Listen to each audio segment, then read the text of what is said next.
It's Parashah Tavo. I've titled Galilee of the Gentiles, so this would sound quite similar to a talk I did quite recently on the Parashah Bamidbar, which was probably maybe a couple of months ago. So there is some similar material, but I sort of try and take a different focus, less archaeological, more biblical. And there's sort of a slightly different focus here. So if some of it's sort of familiar, I apologize, but there is sort of a nuance in the way I'm talking about it this time. So it's from Deuteronomy 26 to 29, Isaiah 60, and I'll be focusing mostly today on the Matthew portion, chapter 4, verses 13 to 24. So we'll continue. I'll just give a brief outline of the parasha. So Moses, of course, continues to talk. He continues to teach. Israel continues to preach. I'd say it's an example of biblical preaching. He's really imploring them to keep the commandments, keep the covenant. In particular, there's laws regarding the first fruits. There's a reiteration of the Mosaic covenant, and what we mean by that is, if Israel keeps the laws of God, there would be blessings and rewards for the obedience, but also curses and punishment for disobedience. And as Moses repetitively, really almost like incessantly preaches to Israel, is to keep the covenant of the Mosaic covenant.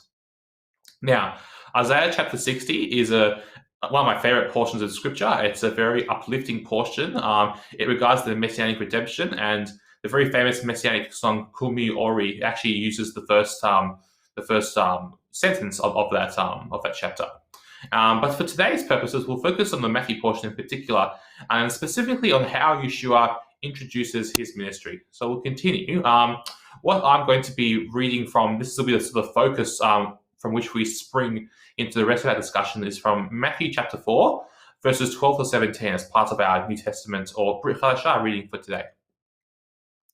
Now, when he heard that John had been arrested, he withdrew to get into Galilee. And leaving Nazareth, he went and lived in Capernaum by the sea, in the territory of Zebulun and Naphtali, so that what was spoken by the prophet Isaiah might be fulfilled. In the land of Zebulun and the land of Naphtali, the way of the sea, beyond the Jordan, Galilee of the Gentiles, the people dwelling in darkness have seen a great light, and for those dwelling in the region and shadow of death, on them a light has dawned. From that time, Yeshua began to preach, saying, "Repent, for the kingdom of heaven is at hand." So as we can see there, this is where, of course, Yeshua's ministry starts, his particular ministry. Of course, I'm sure he would have been doing, godly works and acts of ministry before that, but this is where his ministry officially starts. And this is located in the book of Matthew just after he defeats the temptation of Satan. And also just before he calls his first disciples. And as I've mentioned, the words he speaks strongly echo this week's Haftorah and refers to the light of the Messiah arriving, almost like, you can see the background, almost like a dawn of a new day after a very long night. And Isaiah 60 verse 1, "Arise, shine, for your light has arrived, and the glory of the Lord has shined upon you." So again, it's almost like there's like a dawn of a new day after the darkness of a long night. Now, there's some important questions here. These words which he actually quotes are not actually a fulfillment of Isaiah 60, but actually a fulfillment of Isaiah chapter 9. And understanding the sort of nuances of this fulfillment will actually shed some light and actually help us answer some important questions. And the couple of important questions I've got here is the following, or are the following. Why was Yeshua's ministry centered around Galilee? And I guess that's the important question to ask, because the Galilee was far removed from the center of Jewish political and economic influence, which would be the central region around Jerusalem. The Galilee was sort of on the periphery of Jewish life. So why would Yeshua, if he was trying to, save Israel, why would he start at the periphery of Israel? And then my other question would be, why the Galilee of the Gentiles? And I guess the obvious counter question is, isn't that Jewish land? So why is it called the Galilee of the Gentiles? So we'll have a talk about these, because answering these questions does really help us dive deeper into some of the thinking behind Yeshua's ministry and some of the wider implications. So I'll just revise for us the prophecy that Yeshua does fulfill in that in the Matthew 4 passage. It's Isaiah chapter 9, verses 1 to 2. "But there will be no gloom for her who is in anguish. In the former time he brought into contempt the land of Zebulun and the land of Naphtali. But in the latter time he has made them glorious, the way of the sea, the land beyond the Jordan, Galilee of the nations. The people who walked in darkness have seen a great light. Those who dwelt in a land of deep darkness, on them has light shone. So we can see here that it's not exactly the same word for word, but thematically it's very similar. And I've actually explained here, I've left a note here on my discussion on Parashah Bamidbar.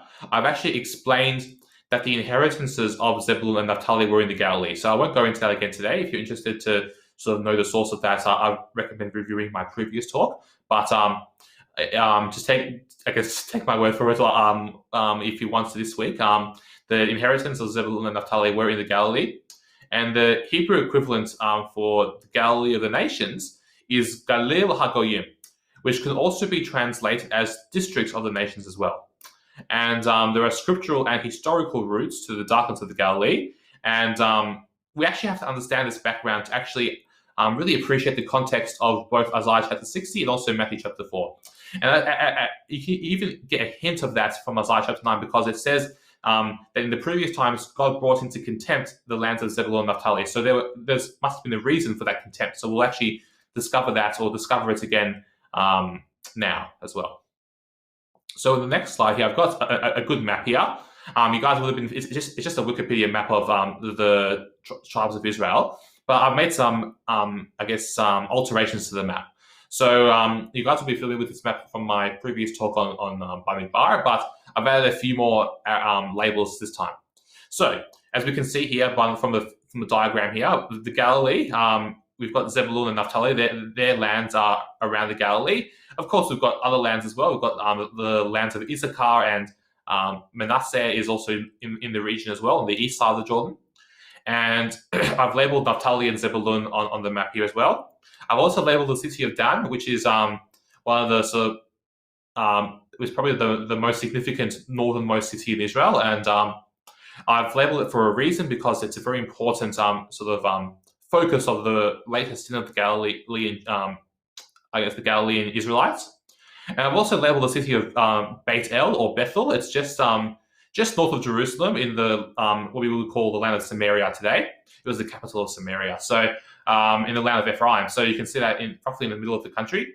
And I've also got like an orange dotted line right through, roughly halfway, halfway on the map, just a bit lower down. Anywhere roughly to the north of that was called the Kingdom of Israel, and roughly to the south of that was the Kingdom of Judea. As we know, the Israelite kingdoms were split after Solomon's son. So we'll review that shortly, but just to sort of show rough, it's very, very rough. It's not exact, but just for, to help understanding, a very rough, division of the two later kingdoms of the Israelites. So we'll continue just to sort of review some of the source. So in the Tanach, the Galilee was very much on the periphery. You can see here its physical distance from Jerusalem was significant, and it was actually the very sort of northern and outer fringe of the nation of Israel. And hence, it was not very well defended. Of course, you can imagine, if you have an army, you'd be trying to defend the center of Israel, the center of a land, not the peripheries as much. It was also a very fertile land. Any of you guys have ever been there, you'll notice that it's relatively green. There's relatively, Israel's a relatively dry land overall, but there's relatively more water in the Galilee compared to other parts of Israel. So that would make it a very attractive land agriculturally as well. So that would, especially in the context of the ancient world, a very attractive piece of real estate for foreign powers. And scholars point out that throughout the varying points in Israel's history, the Galilee changed hands even more frequently than the rest of the nation. It was very, very much a focus of, foreign nations trying to conquer Israel. And some of these nations include the Egyptians, the Babylonians, the Assyrians, and the Assyrians eventually absorbed the entire northern kingdom. So they were actually quite successful, unfortunately. And this was all during the Tanach, the Old Testament period. And during the Second Temple period, sort of in between the Testaments, the Greeks and the Romans also conquered the area too. Of course, the Romans and the Greeks conquered the rest of Israel, but they really did the most damage in the Galilee. Now, we have this background of foreign interference, foreign powers into the Galilee, but also we have the way Israel reacted to civil disagreements. So Israeli leaders were, the ancient Israelite leaders were many times, didn't only sort of they didn't only fail to resolve the conflict, but also made the conflicts worse. So under the rulership of David and his son Solomon, Israel was actually relatively prosperous, strong, and united. However, what Solomon did during his reign, which would later come back to bite Israel, was he enslaved actually some of his own people. So he actually part of his reign, he actually wanted to build, obviously he built the temple. He also not only built the temple, but he built lots of public works in his honor.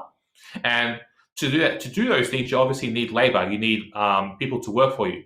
He unfortunately, he didn't sort of treat the workers fairly, or didn't make them work too hard, pay them a fair wage. He actually enslaved some of his own people. And many of those people came from the Galilee. In fact, most of the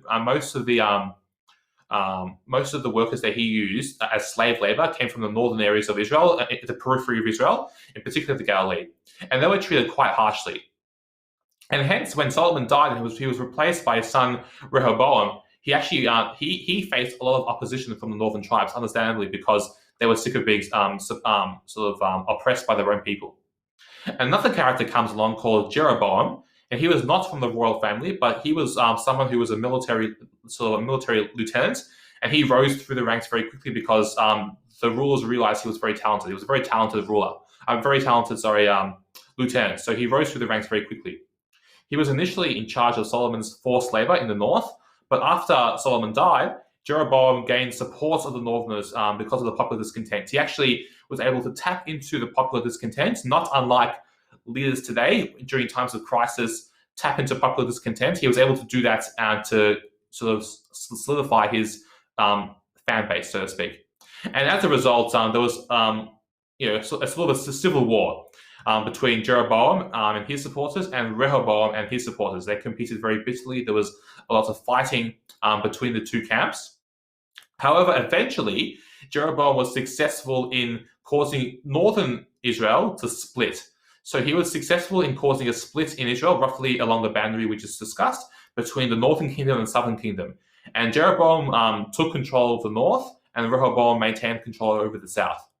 And to maintain his power, Jeroboam actually commanded the northern kingdom to worship in different areas. So, as you guys would know from the Torah, God said, he promised he would make one place for all of Israel to worship him.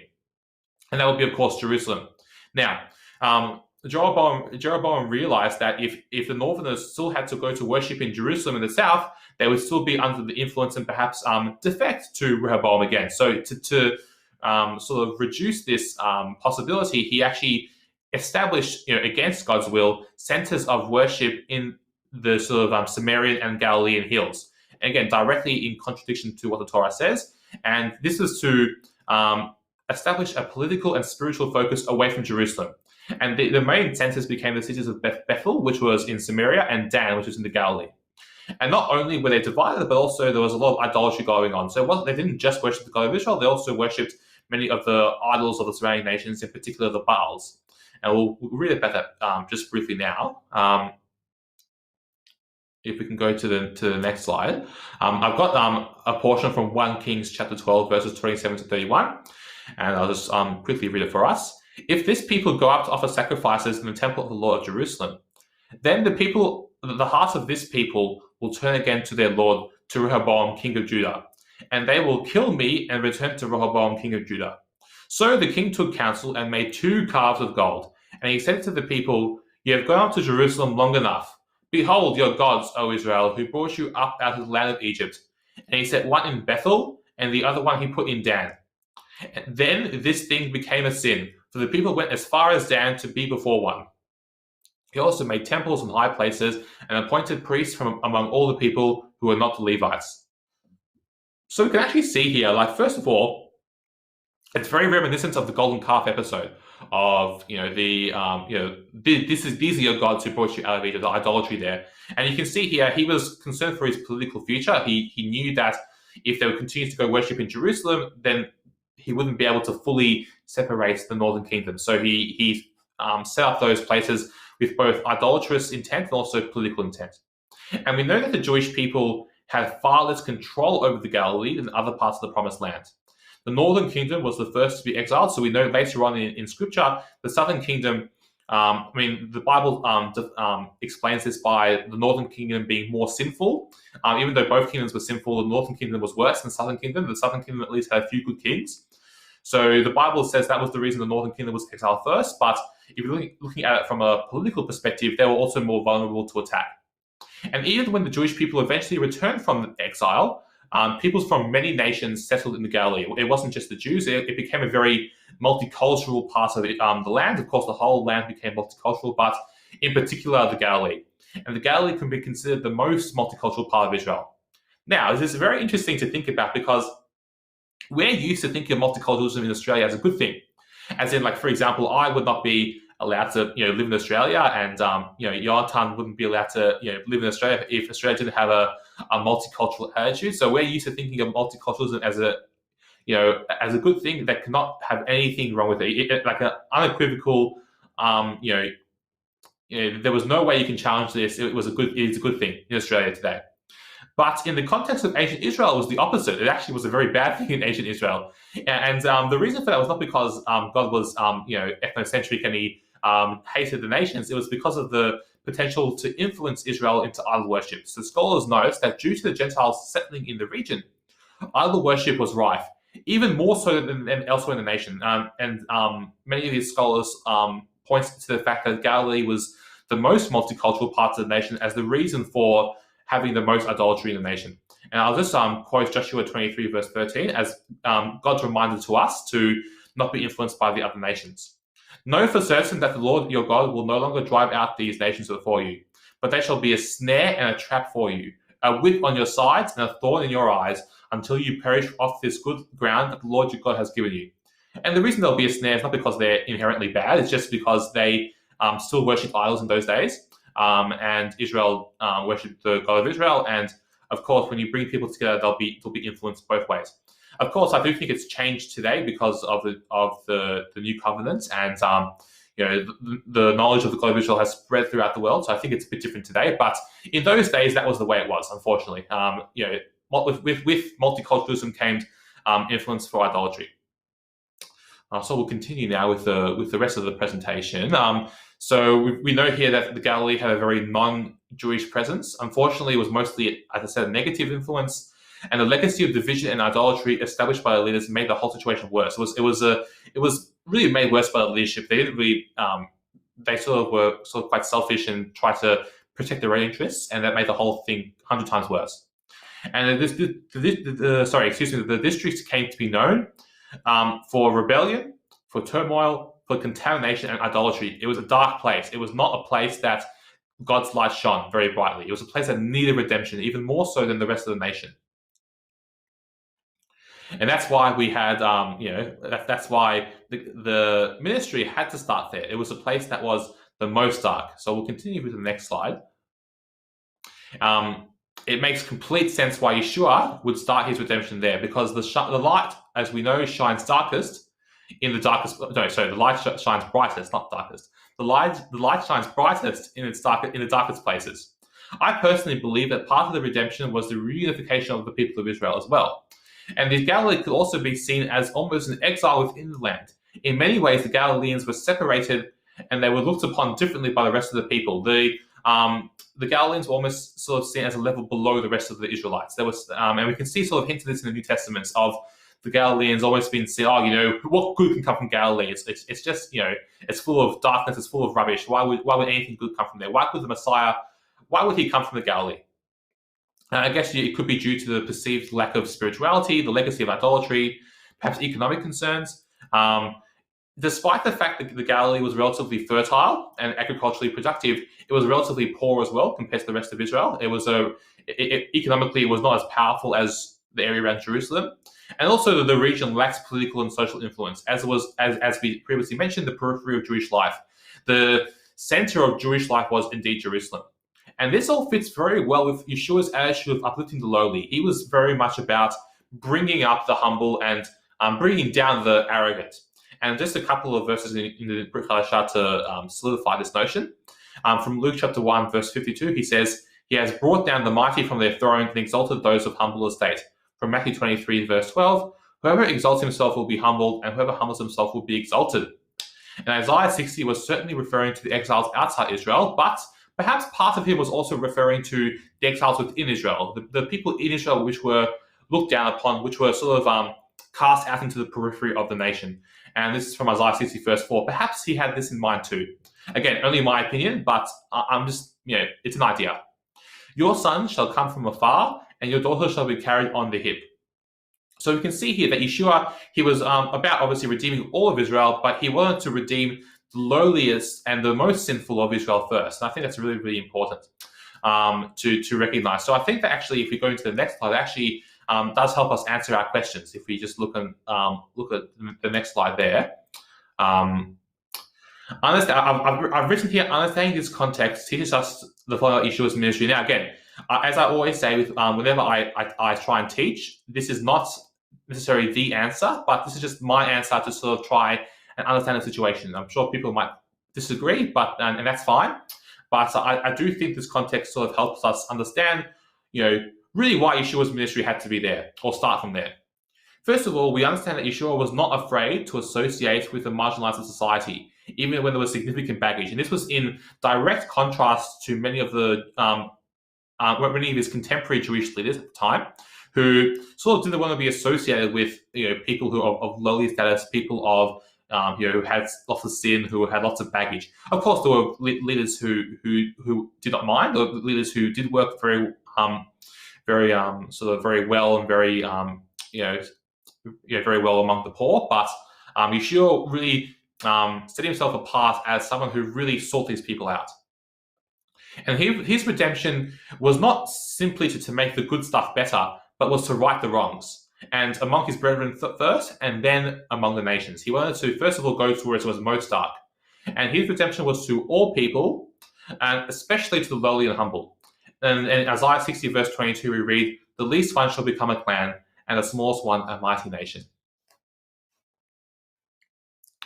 And I'll finish the drash there. I've listed my reference here to the study that I mentioned, the study about the nations sort of conquering the Galilee and settling there. So there's a study that I found very helpful, which I've listed the reference there. I think you need a subscription to that website to read the study, but the subscription is free, and you can read the study from that website if you're interested. So we'll stop there.